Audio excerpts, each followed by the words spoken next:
আসসালামু আলাইকুম ওয়া রাহমাতুল্লাহি ওয়া বারাকাতুহু।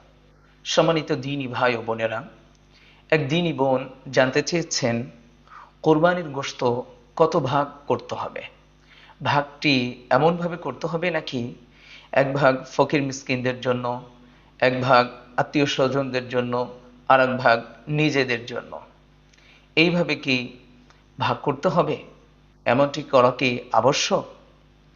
সম্মানিত দ্বীনী ভাই ও বোনেরা, উত্তর হচ্ছে আল্লাহ তাআলা কোরবানিকে ফরজ করেছেন এবং কোরবানির মাধ্যমে আল্লাহ তাআলার নৈকট্য হাসিলের মাধ্যম বানিয়েছেন।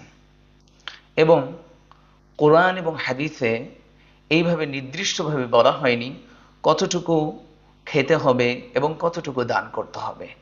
আল্লাহ সুবহানাহু ওয়া তাআলা সূরাতুল হজের 28 নম্বর আয়াতে বলেছেন, ফাকুলু মিনহা ওয়া আত'ইমুল বাঈসাল ফাকির।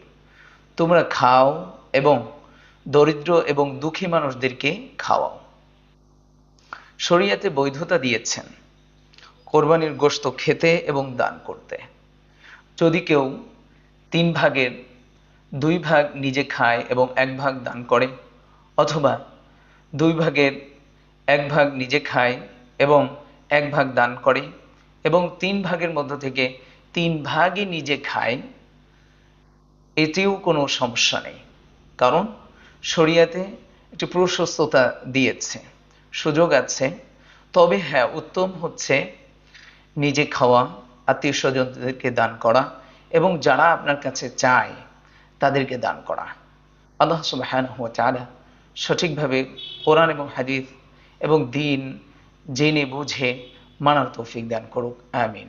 আসসালামু আলাইকুম ওয়া রাহমাতুল্লাহি ওয়া বারাকাতুহু।